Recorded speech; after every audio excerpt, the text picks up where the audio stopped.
All right, hello everybody. Let's talk about Windows.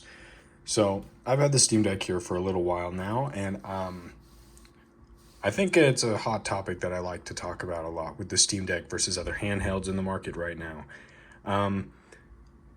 That is the Steam Deck's biggest disadvantage. It does not have Windows.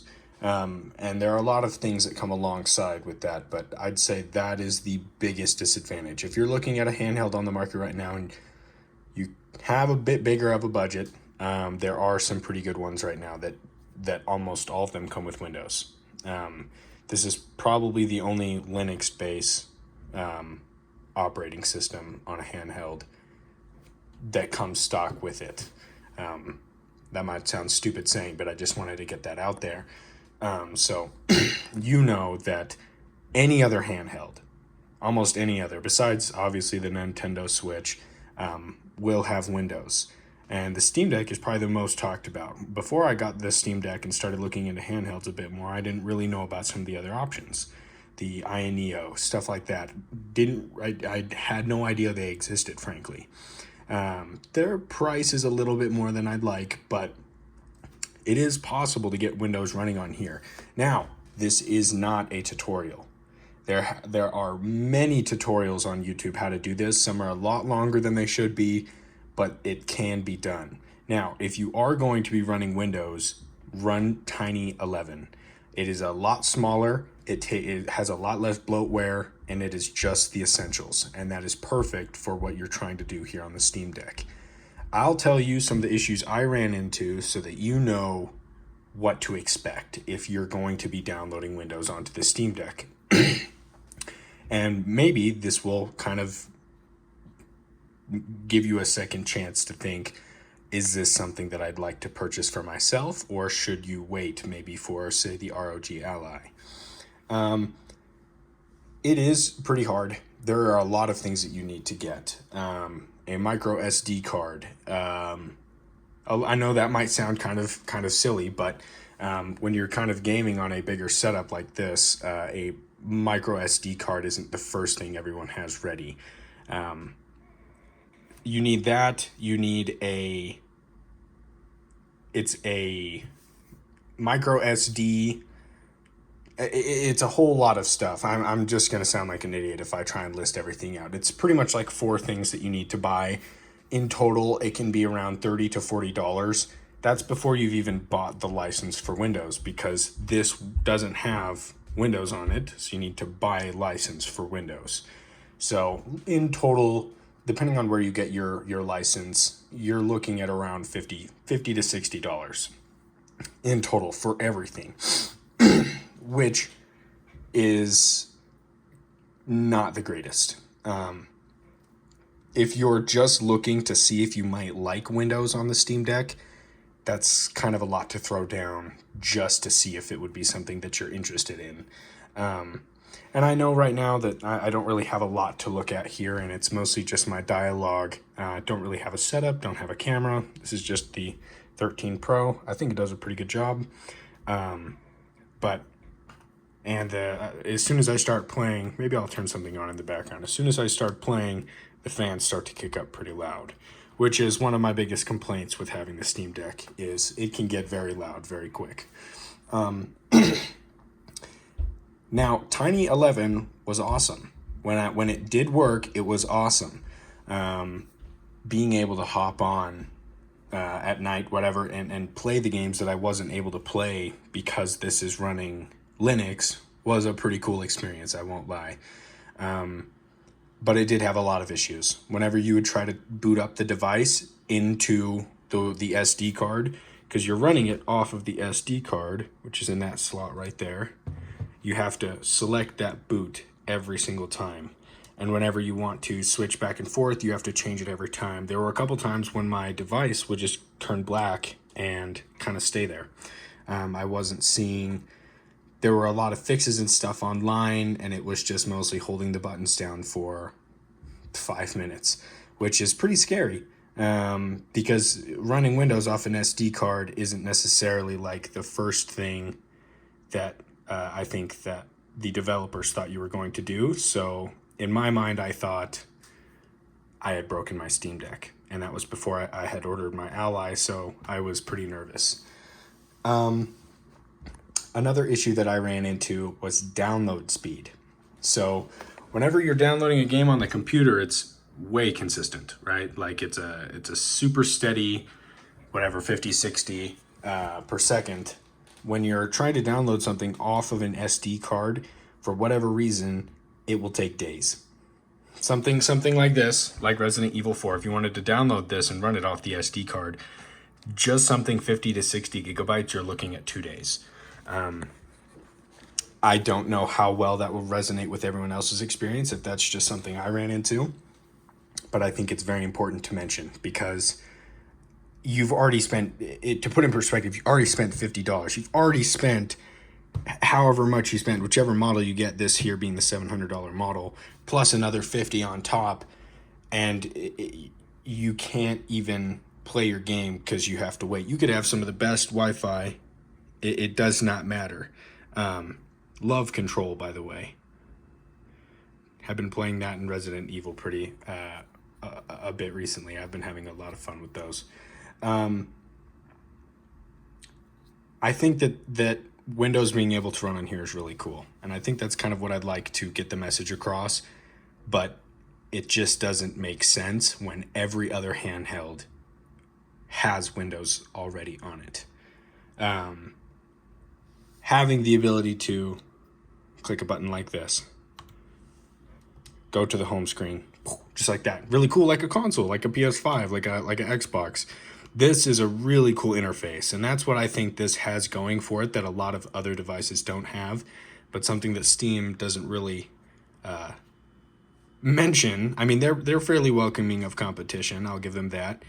This is just Windows Big Picture mode, and any handheld can run that if it can have Steam. So this isn't unique to the Switch. This is just a feature that comes stock on the Steam Deck. So I would like to have that be known that while this is cool, every single handheld that is running Windows can have this feature. It is not exclusive to the Steam Deck. And any game that has that little error right there where it says it's not supported, and then you go over to why it's not supported, and it says, click on the details here, this game's anti-cheat is not configured to support Steam Deck. That is the big issue for me. You won't run into that. That's why Steam Deck, in my opinion, is the worst handheld. If you play games like Destiny now, that is not everybody. That is not everybody. There is a lot of people who play games that require anti-cheat, but it isn't everybody. But if you are, this isn't the one for you, because I know that I'm at work. My buddy next to me's got his gaming laptop. I've got this. He's playing Destiny. Maybe I'll hop into a game with him. Nope. I was able to when I had my SD card, but even then it was a little finicky. So I just want to make that be known. And another thing that is always mentioned in every video, but if for some reason this is your first time hearing it, this is a year old. The ROG Ally comes out in 1 month and will, depends on how you look at it. You can really get cynical with it and talk about all the different watts and stuff, but on paper, the Ally crushes the Steam Deck. If you're just talking about 15 watts versus 15 watts, it's like a 10 to 15% increase. Some games it's very similar. This was designed to run at 15 watts. The Ally can go up to 30, 35, somewhere around there in turbo mode when plugged into a outlet. This doesn't have that option. So that's why I think that the performance, if we're saying just comparing performance between this and the Ally, I'm always going to say the Ally is better. I don't have hands-on with it yet. That is just what I have seen from all the hours and hours of footage that I've seen of it. It does perform better. The only time that it does not perform better is at 10 watts. When you compare the Steam Deck to the ROG Ally, the biggest difference is at 10 watts, the Steam Deck wins. And it's not surprising if you have a small grasp, like myself, just a small grasp of how CPUs work. You've got more cores, you've got more moving parts over on the Ally side, and when you start having less wattage to go around, things start to fall apart. That threshold, things start to fall apart pretty quickly. So, and you could say the same, I bet the same applies to cars, to whatever. Like, if you start comparing things like that and try to make things even when they're not, it kind of skews the comparison a bit. So, I do like the Steam Deck. Windows on it is fun. It's not worth it. The Linux that this runs, the desktop mode, is cool. Cool little novelty, but really not fun to use. If I ever want to go on here to access the bigger part of Steam, most of it's just touch. I don't really love the trackpads. I know everyone kind of complains about the Ally. Oh, it doesn't have trackpads, or this other handheld doesn't have trackpads. Well, I've used them probably 3 times when I set the device up, and maybe a little bit during that. Oh, I can't remember that Steam game that Valve made to show this off. It's a cool thing. Practically useless. You cannot be playing a shooter game and be like, oh yeah, ooh, headshot. It just doesn't work like that. Again, cool novelty. That's pretty much what this is. This is a cool novelty. In use, not so much. Depends on the games that you play, but obviously I sound pretty biased towards online gaming, and I've beaten it to death at this point that the anti-cheat is not supported on here, but I just thought I'd let it be known.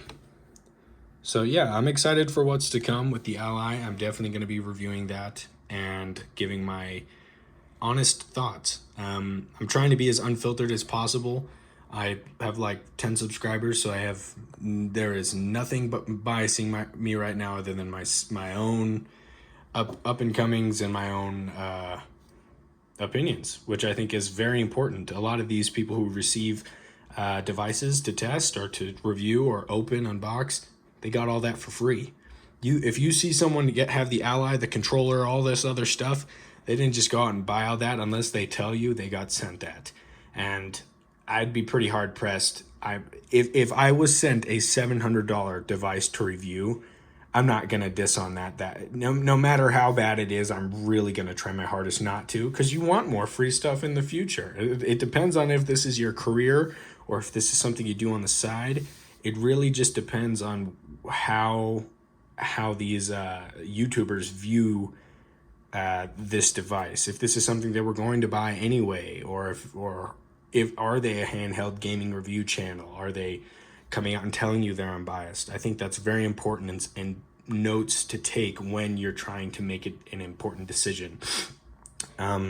Linus Tech Tips. I love watching Linus, but one issue that I have is sometimes he can come off very biased and not even realize it. I bet maybe someone we're editing it realizes it or whatnot, but it's pretty easy to spot sometimes. And well, it's off now. It's telling me it's time to go. I think I'll conclude it there. Just more ramblings. If you agree with me that if you've tried Windows, if you stuck around to the end here, which I really doubt it, but if you stuck around to the end, if you've used Windows on a handheld before and it's not the Steam Deck, let me know. Let me know how that experience was for you. If you have both, let me know. Did you prefer Windows, or am I crazy? Do you prefer the ease of use here on the Steam Deck? Because everyone's opinion here is valid, and which is why I feel the right to share mine and be annoying for you. If you've tried Windows on the Steam Deck with an SD card, did you try Windows 11? Did you try Windows 10, Tiny 11? Let me know how those went. I'm all open for discussion. This is really just something that I'm trying to reach out to other people who are like-minded and feel the same way I do. So if you've done these things, share your opinion. Let me know if what I'm saying resonates with you, or if I'm blowing smoke, because I really feel like what I'm saying here is probably shared by a lot of people. The videos on how to set these things up, on how to get the Windows on your account, they don't say if it works well or if it's fun or anything like that. They just tell you how to do it. And for me, I thought, this is it. This is the fix. This is a $50 fix. I don't have to get a new console.